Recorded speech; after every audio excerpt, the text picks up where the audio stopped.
നമസ്കാരം. ജമ്മു കാശ്മീരിലെ പഹൽഗാമിലുണ്ടായ ഭീകരാക്രമണത്തിൻ്റെ ഞെട്ടലിലാണ് നമ്മുടെ രാജ്യം. 2 വിദേശികളടക്കം 26 പേർ മരിച്ചതായാണ് വിവരം. ഇക്കാര്യത്തിൽ ഔദ്യോഗിക സ്ഥിരീകരണം വന്നിട്ടില്ല. ഭീകരാക്രമണത്തിൽ പാകിസ്ഥാൻ്റെ പങ്കിനെക്കുറിച്ച് ആദ്യഘട്ടം മുതൽ സംശയം ഉയർന്നിരുന്നു. കശ്മീർ പാകിസ്ഥാൻ്റെ ഖണ്ഡനാടിയാണെന്ന പാക് സൈനിക മേധാവി ജനറൽ അസീം മുനീറിൻ്റെ പ്രസ്താവന പുറത്തു വന്നത് ഏതാനും ദിവസങ്ങൾക്ക് മുൻപാണ്. വിദേശത്ത് താമസിക്കുന്ന പാകിസ്ഥാനികളുടെ സമ്മേളനത്തെ അഭിസംബോധന ചെയ്ത് സംസാരിക്കവെയാണ് പാക് സൈനിക മേധാവി ജനറൽ അസീം മുനീർ വിവാദ പ്രസ്താവന നടത്തിയത്.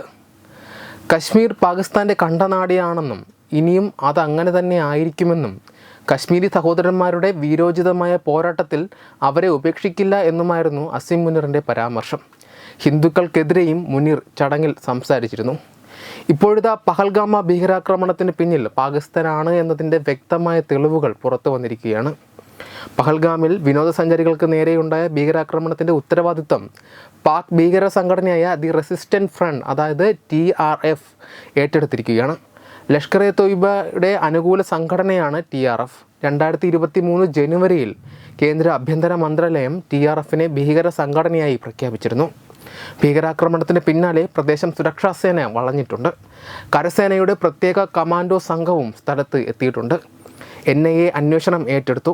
ഇന്ന് ഉച്ചകഴിഞ്ഞ് 2:30 മണിയോടെയായിരുന്നു പഹൽഗാമിൽ ആക്രമണം നടന്നത്.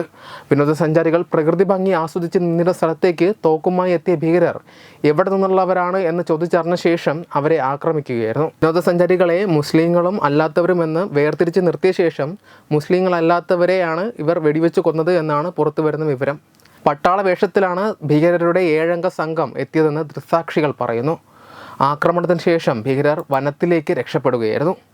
കുറ്റക്കാരെ ഒരാളെയും വെറുതെ വിടില്ലെന്നും ക്രൂരമായ ആക്രമണം നടത്തിയവരെ നിയമത്തിന് മുന്നിൽ കൊണ്ടുവരുമെന്നും പ്രധാനമന്ത്രി നരേന്ദ്രമോദി പ്രതികരിച്ചു. ഭീകരരുടെ അജണ്ട നടപ്പാകില്ലെന്നും ഭീകരവാദത്തിനെതിരായ പോരാട്ടം കൂടുതൽ ശക്തമാക്കുമെന്നും അദ്ദേഹം വ്യക്തമാക്കി. ദില്ലിയിലായിരുന്ന കേന്ദ്ര ആഭ്യന്തരമന്ത്രി അമിത്ഷാ ശ്രീനഗറിൽ എത്തിയിട്ടുണ്ട്. അദ്ദേഹം ആക്രമണം നടന്ന സ്ഥലം ഇന്ന് തന്നെ സന്ദർശിക്കുമെന്നാണ് കരുതുന്നത്. സൗദിയിൽ നിന്ന് ഫോണിൽ വിളിച്ച പ്രധാനമന്ത്രി നരേന്ദ്രമോദിയുമായും അദ്ദേഹം വിഷയം സംസാരിച്ചു. കരസേനയുടെ പ്രത്യേക കമാൻഡോ സംഘം സ്ഥലത്തെത്തിയതോടെ സർജിക്കൽ സ്ട്രൈക്ക് പോലുള്ള വമ്പൻ തിരിച്ചടി തന്നെ പാകിസ്ഥാന് കൊടുക്കുമോ എന്നാണ് ഇപ്പോൾ രാജ്യം ഉറ്റുനോക്കുന്നത്. Web desk Tatwamayi news. Partner Edubix online executive education. Focus physiotherapy centre Pattom. Unnath engineering Gujarat. തീർത്ഥയാത്ര.com. Iron build Gujarat. PRS hospital Killipalam Thiruvananthapuram. 5 തലമുറകളായി നിങ്ങൾക്കൊപ്പം. തുമ്പമൺ ശ്രീ വടക്കുംനാഥൻ ക്ഷേത്രം അമ്പലക്കടവ് പത്തനംതിട്ട. ശ്രീമദ് സ്കന്ദപുരാണ മഹാസത്രം 2025 മെയ് 11 മുതൽ 18 വരെ. ബ്രഹ്മശ്രീ മുംബൈ ചന്ദ്രശേഖര ശർമ്മയുടെ മുഖ്യ കാർമ്മികത്വത്തിൽ മഹാഗണപതി ഹോമം, സ്കന്ദപുരാണ പാരായണം, മഹത് പ്രഭാഷണങ്ങൾ, പൂജഹോമാദികൾ, കലാസാംസ്കാരിക പരിപാടികൾ.